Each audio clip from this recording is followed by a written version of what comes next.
It's a really strange feeling looking at your body and realizing you don't understand its capabilities anymore. Some people might look at my after pictures and my how I am today and think that I just stopped working out or I got lazy, but that's not the truth. The truth is that over the last many years, uh, things have gone very, very wrong in my life, and I went from an elite athlete to essentially homeless over that time.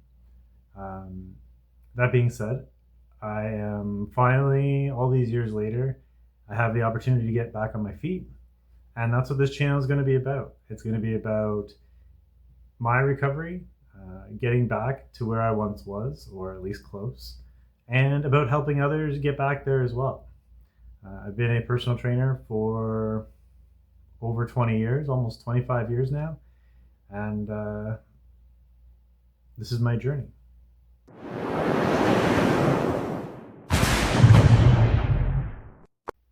So I had my own personal training studio, and it was doing very well. It was very successful. Drove a nice car, had a beautiful apartment, had was able to travel all over the world for different things. Basically everything I ever wanted.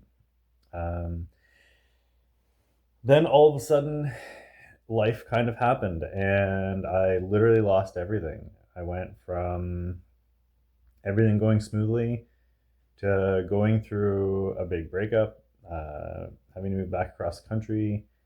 Then I had a parent pass away, and then my dog passed away, and then there was a major fire where the entire building was basically left. Everybody had to move out.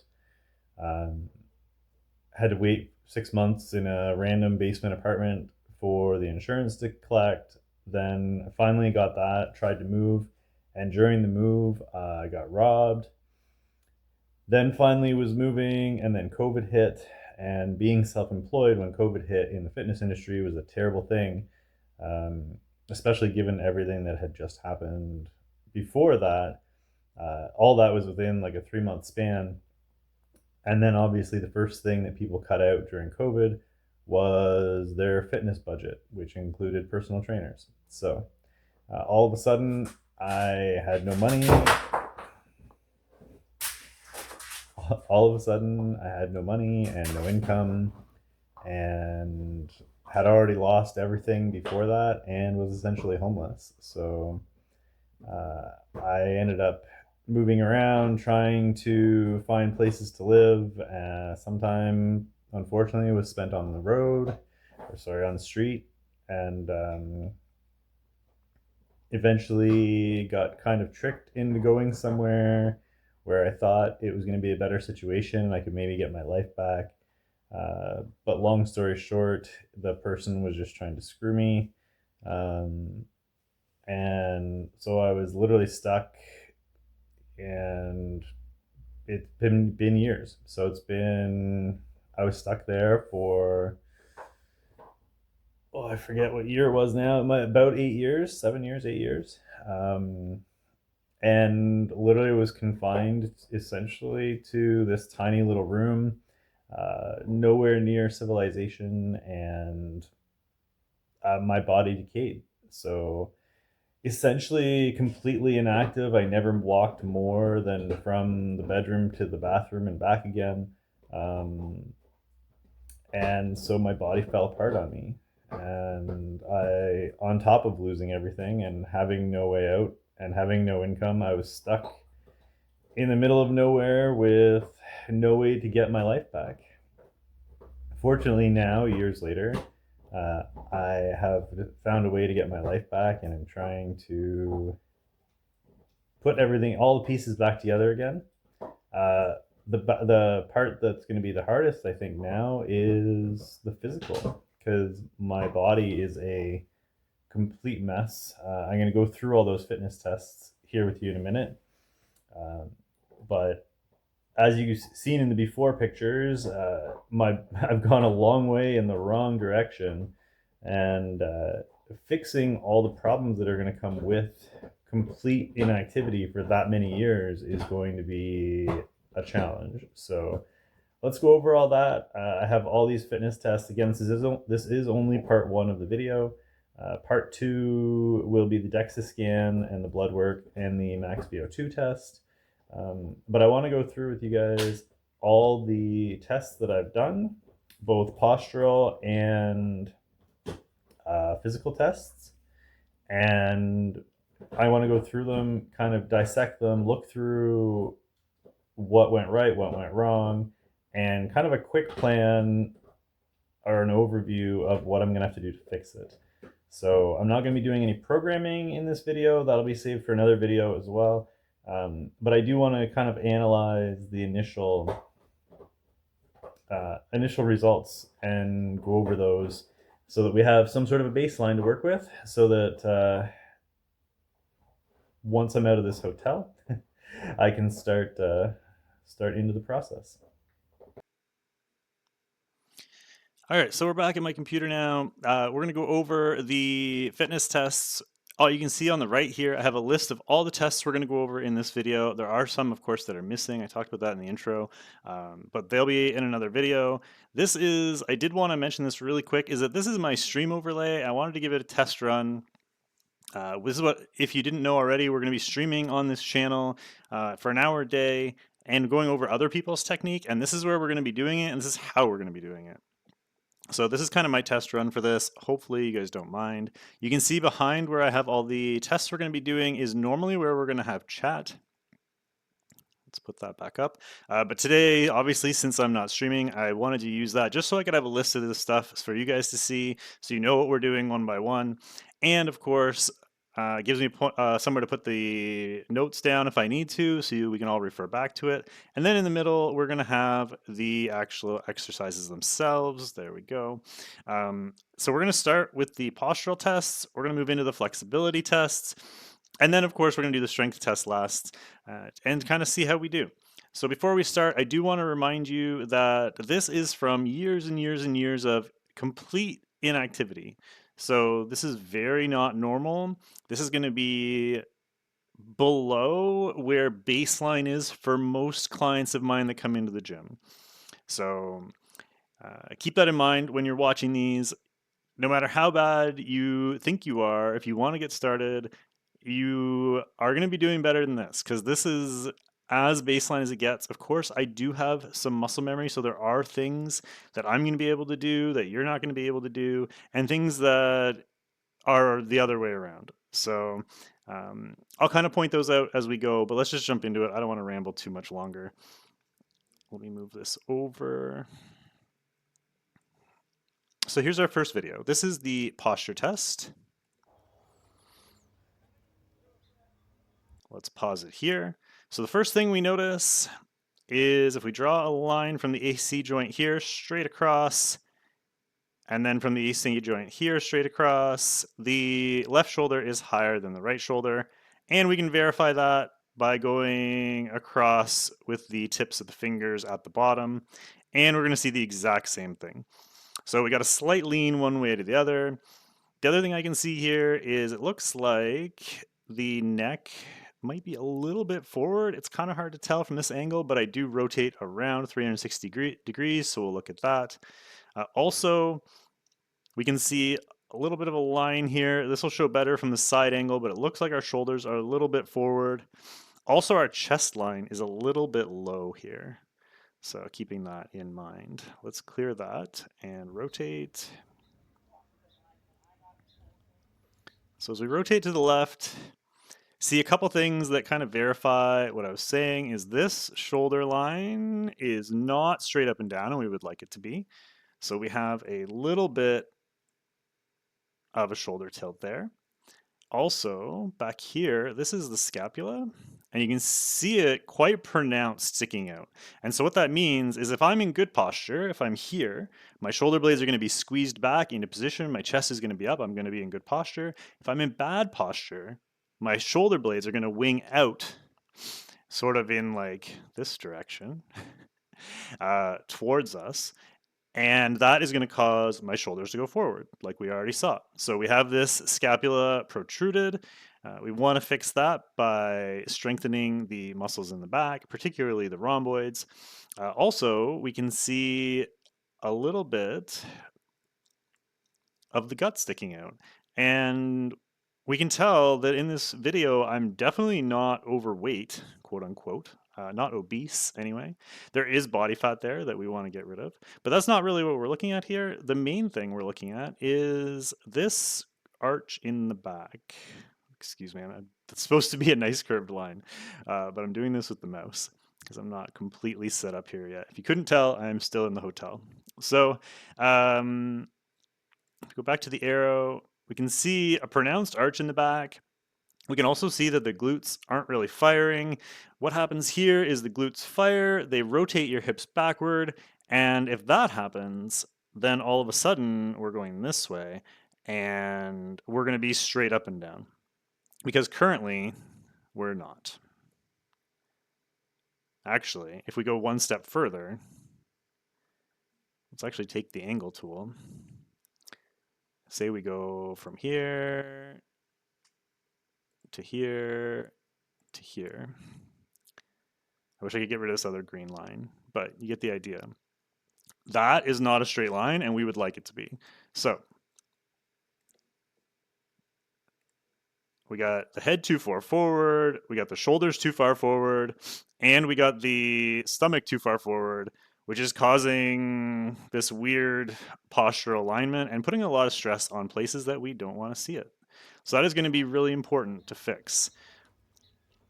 I'll talk a little bit about that at the end of this video. We can see here, there's a back view, same thing, the one shoulder's still higher. We do the little jump test just to see if anything changes, because it means you're more relaxed. Same thing on this side, we don't really see much different on this side. The one thing I will say, if we come back to this view, is it looks like potentially this line is gonna have a different angle from this line, which could mean that the right side is slightly stronger than the left side. It doesn't really look like it too much there, but I think it is. If we go clear this, and we use the angle tool, and we go boom, boom, and then straight across, my app just crashed. That's 103 degrees. Let me reload that real quick.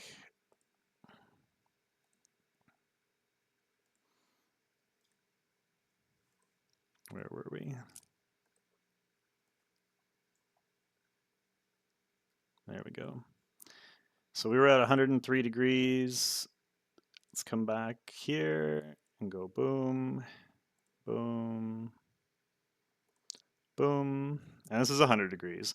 So it's pretty close. It looks like, this isn't obviously exact, but it looks like we could potentially be dealing with a right side imbalance in terms of strength as well. So we'll have to keep that in mind when we're going through the strength tests and once we get into training. So if we let it play here real quick, we've got a pretty good idea of what we need to work on. Now, the reason we want to work on those things is because if we go into like heavy compound movements and say, for example, we haven't let the glutes activate, that could lead us to strengthen something that is already unproportionately strong, and then we're just making postural imbalances worse. You can see here we're jumping into the Apley scratch test. We are going to have another. Hopefully I turned my hand around there. I do, perfect. This is not the initial Apley scratch test. I don't know why I was doing it again, but this we're going to touch on this test again in I think 2 videos from now. So you can remember this. The first one, our fingers did actually touch on this version, but they don't in the initial one. So keep that in mind. Let's jump over to the second video. The second video is going to be wall posture. We're still recording here, right? Yep, perfect. All right, so we're on to wall posture. Doing it, trying to test my own, you can't really see it here. I have a good idea of where this is, but basically what I'm looking for is the lower back gap here is what I'm trying to test. And I thought I had caught on film, but apparently this arm is in the way. So I was trying to see what kind of a gap I had there in my lower back. It is pretty close actually to where I would like it to be. What isn't where I would like it to be is this gap here. We would like our neck is a little far forward for my liking. By that I mean it's a lot far forward for my liking. We don't like that line being on that much of an angle. We'd like it to be way more vertical here. And then in turn, of course, that would bring the head back closer to the wall. Also, we can still see, just to verify things we said earlier, is this line here. Also, the chest line being a little bit lower than we would like, again, because we're curved forward. And we can even see, despite the fact that we don't have a ton of body fat, the gut is still sticking out here, which, as we mentioned before, kind of reinforces the hyperarch that we have going on here that probably shouldn't be there. So let's keep this playing, see if we can catch anything else that we want to take note of. You can see I'm noticing here during the test that my head's back. I try and push my head back. Watch what happens here. You can see the strain in the neck here, trying to bring my head back into a neutral position. And even still, my chin isn't tucked in when I'm doing it. So that's going to take some serious work to fix that. You can almost see the relief there. I'm really trying to push myself in a good posture here. And it does look better when I do it, which is a good sign. It means I can force myself to do it, but it's also a bad sign because I'm not doing it naturally. So yeah, that's pretty much it for that video. Let's jump on to the next one. Let's go back to fitness tests. We're going to move into flexibility. So like I said, this is the aptly scratch test. So again, this is the first time I did this video or this test. And look how much of a difference this is. And I believe these two videos were taken the same day, and I don't think there was too much difference. So you can see just the difference even between doing it once and then a few minutes later doing it again can have. And all that is just giving the muscles time to loosen up or do anything. I was just so inactive that we have like a 3-inch difference between test 1 and test 2 because we were touching when we did it again. Basically, what this test is testing here is a couple of things. Mainly your anterior deltoid, which is the front of your shoulder, and how tight it is. So I can't really circle it because I'm facing the wrong direction. But if you think we're in the front, we're right there. But we are testing both hands. So let me clear this really quick. And we're going to draw a top hand, bottom. Oops, that's not the right tool. Let's go with the line tool. And we're going to draw a line here, and we're going to draw a line here. Oh, okay. So let's edit that. And then just to make sure I don't mess this up, we'll scratch that out. All right, so that's pretty much where it is. And now we're going to do it on this side. And kind of interesting, now you can see on the top one, we're here. And the bottom one, we're actually up here. Oh, that was not a line either.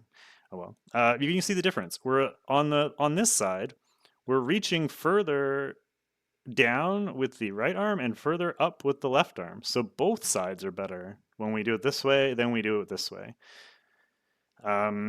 So a little more shoulder flexibility in one side than the other. How is that applicable? Let's say, for example, we would go into a bench press and I'm able to get the shoulder back on one side, but I'm not able to get it back on the other. That means I could end up pushing, even if I'm stronger with the right, because I can get that shoulder back and out of the way, I'm able to push through with the chest more. Whereas on the left side, even though my right side is weaker, or in this case, the shoulder is stronger, because it's not able to get out of the way, I end up pushing more with the shoulder.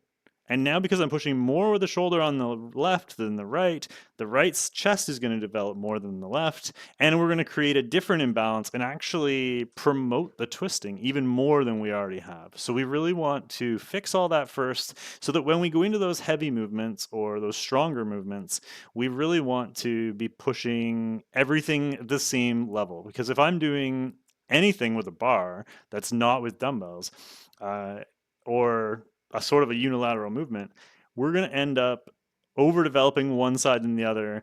Same thing would happen with the leg press. If you're pushing, say, with the right side over the left side, you're going to do most of the press with your strong leg, and then you're just overdeveloping the strong leg, and you're never really developing the off leg. And we don't want to end up giving ourselves postural issues. So we will keep that in mind when we're making our initial programs. Let's move on to the next one here. Keep it rolling.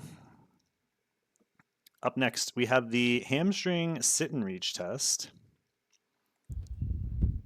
So pretty basic test. You can see my dog sneaking into the picture. We'll let him come in here. That's Cassius, for those of you who haven't met him. So this is actually quite good, considering this is, of all the tests we've done so far, this is by far the best one. You can see my legs are straight. We don't have our legs bent, and miraculously, my flexibility is still quite good. You can see we're able to reach clearly past the toes while the feet are not, while the feet are flexed.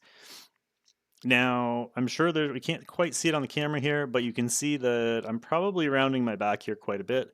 But even still, this is supposed to be just a pure sit and reach, just as far as you can go regardless. So I'm actually pretty surprised that this is as good as it is. That being said, I used to be able to reach to about the wrist. So I have lost a ton of flexibility. I've always been very flexible. So yes, my hamstring flexibility is quite good, which means I'm going to take a lot of pressure off my lower back. But at the same time, that is a huge regression for me personally. So we have to keep that in mind. And that knowing that I'm not as flexible as I was, I'm at a much bigger risk of injury than I was before. I don't think there's anything else in this video, but we can keep that in mind. As Puppers gets to have his moment in the sun. All right, let's move to the next one. Next, we have the squat and the deep squat. This one I find interesting as well. So what we're doing here is we're doing a deep squat, basically going all the way down to the ankles, which you would never do with weight. I don't want anybody out there doing it with weight, but we're doing this to check our our calf flexibility. We want to see if I can get all the way down without my feet coming up off the ground. Unfortunately, the camera's not quite in a great position here. We'll be able to kind of see the one side. So it looks like we are able to get all the way down to the ground. My butt is, I think, touching the backs of my heels there. You can see by the expression on my face, we're a little strained, but I don't even have to offset my balance too much with my arms. Obviously, we've got a large curvature here, but that's normal. You're not supposed to be doing squats this way, and nobody's doing squats this way without with a flat back there. It's actually not too bad, in large part to my calf and hamstring flexibility, which we just talked about in the last one. So that's interesting. Now here's the real squat. Let's actually go back. We're going to slow this down.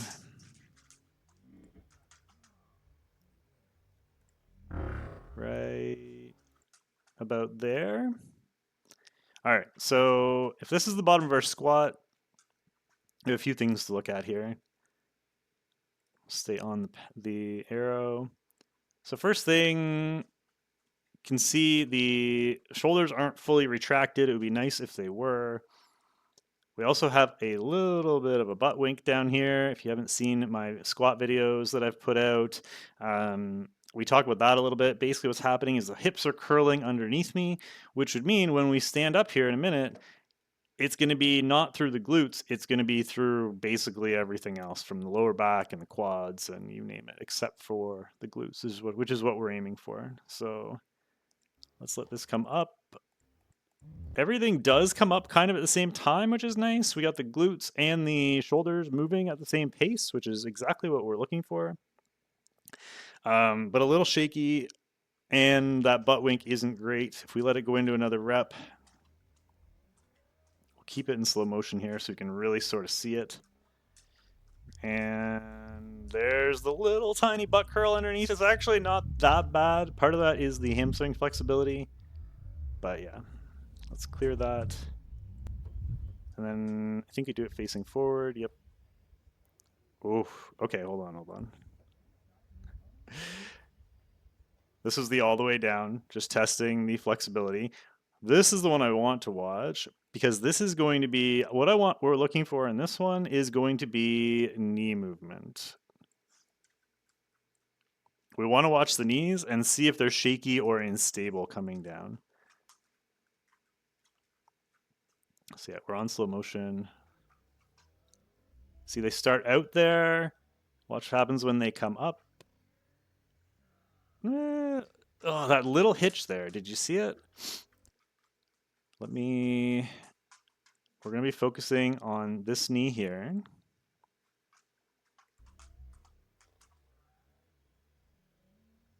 So here, I'm going to draw just a little line right here. And then a little line on this side. And now watch this. So here we move in, right? And now if we continue playing it, it slightly comes back out again. So we get this little hitch where we go in and back out, and that's not good, right? We want to keep that stability in a way that we can stay in that same slot up and down. So if we were going heavy weight, that little knee movement is putting us at risk and basically showing us here we are not ready to be doing heavy squats at this point in time. If we do, we are more than likely going to hurt ourselves. So we want to avoid that at all costs at the beginning of the program. Of course, we could add in body weight squats at the beginning, but we don't want to be throwing in anything heavy, because yeah, we got some knee instability on the way up for sure on both sides. Now let's move it back to full speed on this side.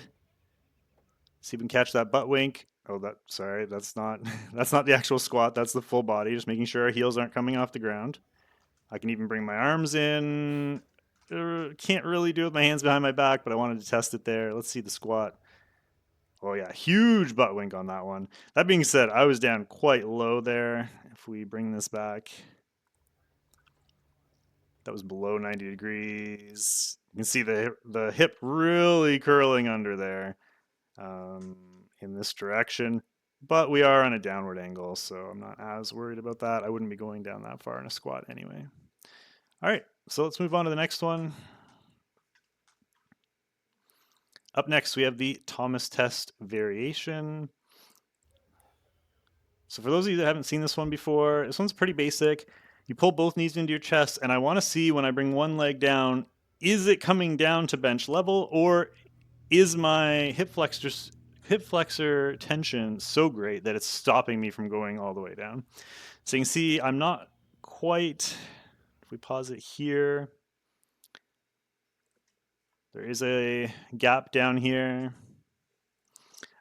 which means the hip flexor, if we come back to the initial one, which is right in here, a lot of times, basically it's the groin muscle. It is very tight and not letting me go all the way down. So this is something that I normally wouldn't have an issue with, and you can definitely see it on this side. As we're not going anywhere near all the way down. I do push it down a little bit here, but we're still not flat down on the bench. And then same thing on this side, we got that gap there. We're not able to go all the way down. So we would like to loosen up those hip flexors. This one's not as bad, but it is still bad. Especially considering we have next to zero muscle mass currently, and that's a problem. All right, so next up, this flexibility test. This is a single leg raise. I don't even know if this is on my list, to be honest with you. Where is my list? No, we just have the Thomas test variation. We don't have, and then the wall angel. So this should be on my list. Let's add it in there. Single leg raise. So there, you can do single leg raises as an exercise, of course, for your lower abs. That's not what we're testing here. This is another hamstring flexibility test. Just testing kind of how much mobility we have in this direction while one leg is down without assistance. bring this back. We're going to draw a line on the shin, and we're going to draw a line on the femur. And we'll compare it to this side. So we definitely get more. Whoa, why was that so short? I would be surprised if I only did it once. I thought I would have done it twice on each side. So we get maybe a little further on the right leg. Yeah, definitely a little further on the right leg than the left leg. And further with the right leg again. Looks like I only did the left leg once. But we get the idea. We can see a little more on the right side again. We've had that a few times already, where we've had more flexibility on the right side than the left side.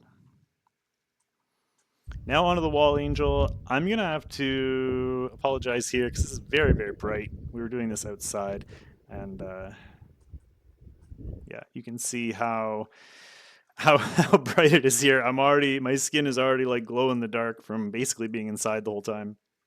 And then on top of that, I'm wearing a white t-shirt in the sun.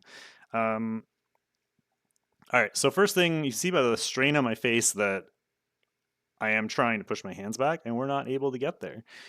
On top of that, you can see, which this isn't really what this test is for, but you can see my head is quite a bit off the back, off the back wall there, which isn't great. The idea here is that the elbows are touching the wall and the hands and ideally even the wrists are touching the wall. We've got the elbows touching, but the hands are definitely not. We've got a good distance there. It looks like, I don't know, 2 to 3 inches, like 5 centimeters off the wall there. So that again is that shoulder flexibility, very similar. As we come up, you can see we do get to touching eventually, but it takes quite a while before our hands are able to touch the wall there. I could reach back with my fingertips and touch, but that's about it. So again, more shoulder flexibility, postural issues. Very common. If we look at our before pictures from before, we've already noticed that we went from really good posture to really bad posture. That's not a surprise by any means. This is just reinforcing those things for us, just to make sure that we're not trying to fix something that isn't there, or if we miss something, we make sure we don't mess it up. So, all right, so that is it for the fitness tests. Let's move on to the strength tests. So, first up, let's do I'm going to change the order here a little bit because I do have a balance test that I don't think is on my list either. So this one, not a great video. It's probably why I didn't put it on the list. It's very short. But basically, I'm trying to keep my balance here. I tried a couple different ones to see if it was better. I know a long time ago I used to do this test where I put my one foot flat on the inside of the calf of the other foot and then came up on the ball of my foot and tried to hold it. And I was trying to do this test because I used to be able to do this, and it's very hard. But I wanted to see if I could still do it, and I very couldn't. Like, I barely even able to get into position before falling over. So these tests were basically just saying 0. I do try just standing flat on one foot at the end of this video and seeing how long I can hold it for, and I can tell you that it was about 4 to 5 seconds on each side with my eyes closed.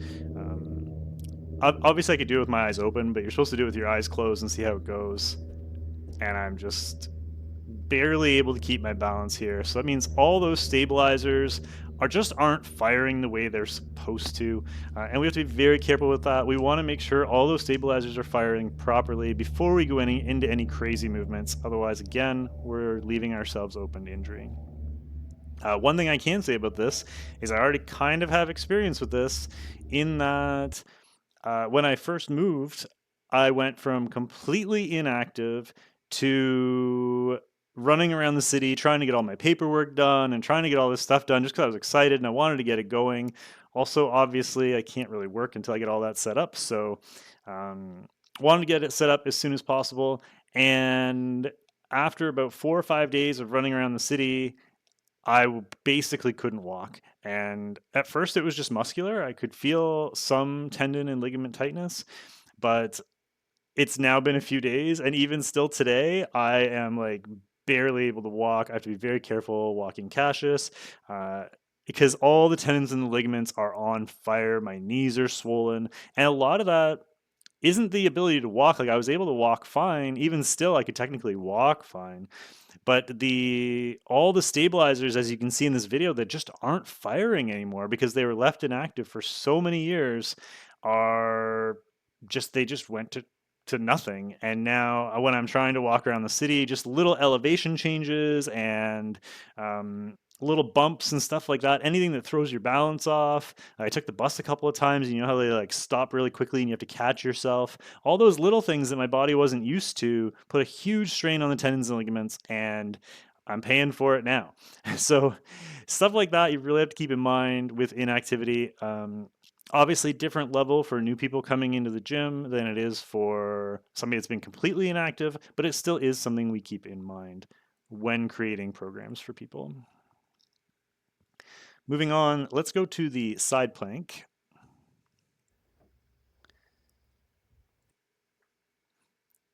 So I actually have values recorded for this. We don't have to watch all this.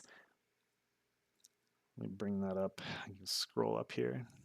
So side plank, I did 42 seconds on one side, 36 seconds on the other. Not great.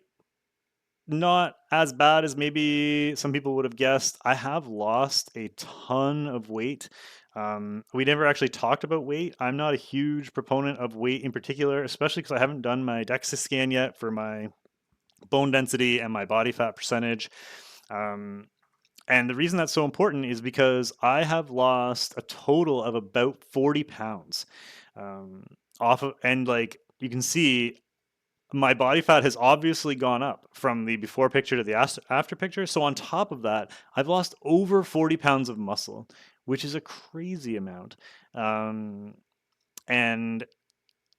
for body exercises like this, where your body weight acts against you, I should, in theory, be able to stay longer because I weigh less. So this isn't the best measurement. This is more of just a baseline for me.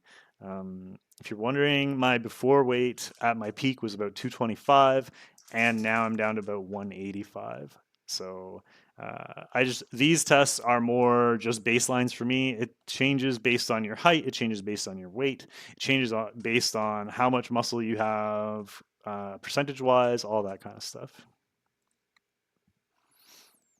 And then I think we do the push-ups next on different days because I wanted my core to be strong. And then I do the plank after the push-ups, I believe. Unfortunately, it was raining this day, but we get a good peek at these push-ups. One thing you will note, I'm doing a decent job of staying straight here, but my hips and my chest are moving at a slightly different pace. This is the first thing I kind of notice here. Like they're not, if you watch the hips, they're not kind of really moving with the rest of the body, which is a little odd. But all in all, it's not too bad. The form is decent. You can see I'm really trying to keep the shoulders back, actually doing a decent job of pushing my chest up. The reason that's important is because we already talked about how my shoulder blades are kind of winging out naturally. So the fact that I'm still able to push my chest up physically is a good sign. It means that the rehab part of it won't take as long because I'm still able to do it. A lot of people aren't physically able to get their chest up and their shoulders back, so we have to spend a lot of time doing flexibility work and fixing their posture and stuff like that first. It looks like I'm going to be able to fix that pretty quickly, hopefully, fingers crossed. Just a second. Cash, just go lay down, buddy. Go on, go lay down. So all in all, not terrible. The total that we can do is not good, obviously, but that's not surprising. I am very tall at about 6'3" and still weigh 185 pounds. So being inactive for that many years and being able to do many push-ups is not going to be. Ugh. And you can see, interesting there, even trying to get up, my core was giving out on me at the end as well. So the ab strength that used to be there is definitely not there anymore. If you're wondering what the total was, we got 14 complete push-ups on that. I know I was interrupting you a little bit there. So yeah, we finished with 14 push-ups. So good to know. Let's move on to the next one. Up next, we have the actual plank, and we're almost done here.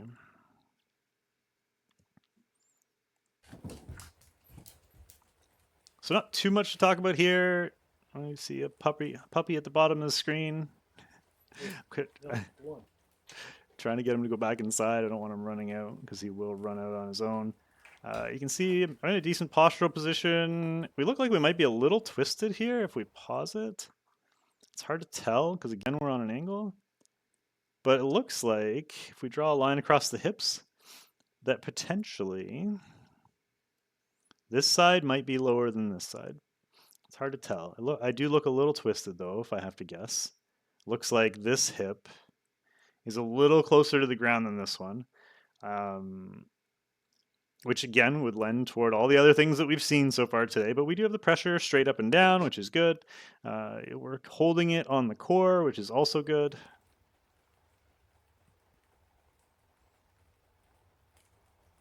Getting a little shaky here. About 30 seconds in. And that's going to be about it. So the total for this one, if we scroll up real quick, was 53 seconds. Keeping in mind that I was using my camera as the stopwatch, and there's the failure. So I was using the camera, which means I couldn't see the clock. I'm sure if I had a clock in front of me that I could have seen, or if I had someone telling me what the time was, I could have made it over a minute, but you're just kind of guessing, and without being able to see the physical clock, it is what it is. So I am going to have to remember that when I do these tests again, is that I was not able to see the clock when I did it, and just to do it based on feel, because that could skew the results. And now moving on to the single leg squat. This is the final of the strength tests. Then we have the heart rate tests, and that'll be it for today. So single leg squat tests. We did the basic squat tests, but these are really important. Some people aren't going to be able to do these if they're new clients, and that's fine. Obviously, we can give them different things we can do, but I really like doing this with people, and I'm going to show you why. So let's start into this. First thing we see is the down movement. I wasn't able to control it all the way down. There's probably a couple inches at the bottom where I kind of like fall down to the bottom. But what we really want to watch here is the start point. We're not going to use that. You know what? Let's try and just circle the kneecap. So if we start the kneecap here. So automatically, that's interesting. I'm going to draw, let's go yellow for this one. And we're going to watch this again. So you can see I haven't even started to push up yet, but I've already moved the knee position. And then it flashes inward as soon as I start to come up. And now we're back. If we draw a third one, or maybe here. Oh, and some instability there. I don't know if you saw that, but we kind of went like in and then back out, like all within a frame. And then back out again. Oh my God, it's all over the place. Okay, hold on. Let's clear that. We'll start again because there is too much movement. I shouldn't be laughing. This isn't funny at all. This is actually terrifying to me. This is like my worst nightmare. But watch that knee movement. That doesn't look drastic, but all that instability coming up through the movement is terrible. We really don't want that. It's very common on people that haven't really worked out before, but obviously I have, and I expect better of myself. You can see it there again. Unfortunately, the shadow is kind of in the way there. Let me draw two lines just so you can kind of get the baseline here and watch the knee flash outside that line multiple times. Inside, like way inside, and then fall over. Let's go here.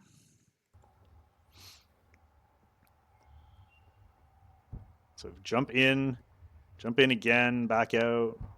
We're outside, flash way in, fall over. So that's a little scary. That's something we definitely want to fix. It shouldn't take too long, honestly. I'm not overly worried about fixing it, but these are things that I do have to keep in mind when designing the programs that I'm going to be doing, because if we don't, like I said, I'm either going to hurt myself or I'm going to create other imbalances that we don't want to have to deal with.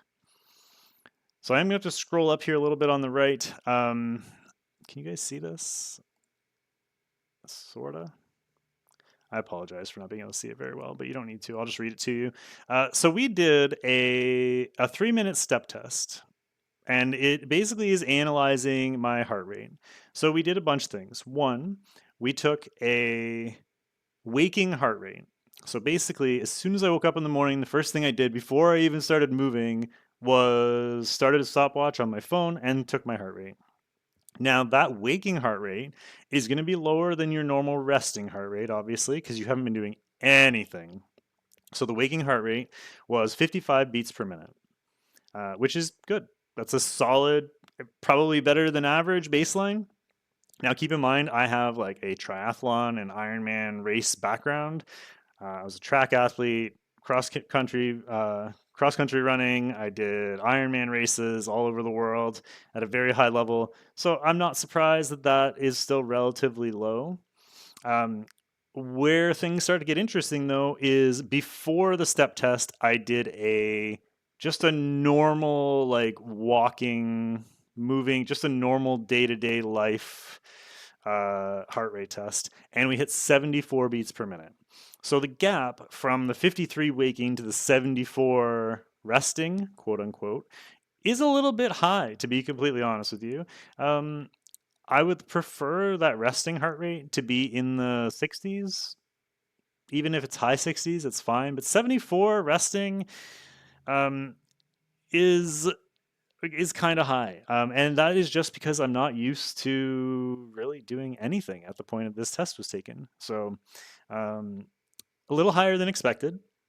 Then there's a 3-minute step test. All that is going to a flight of stairs and going up, up, down, down, up, down, down. Just nice steady pace. There's no racing. There's no nothing. I did switch legs at the halfway point because I'm super paranoid about imbalances.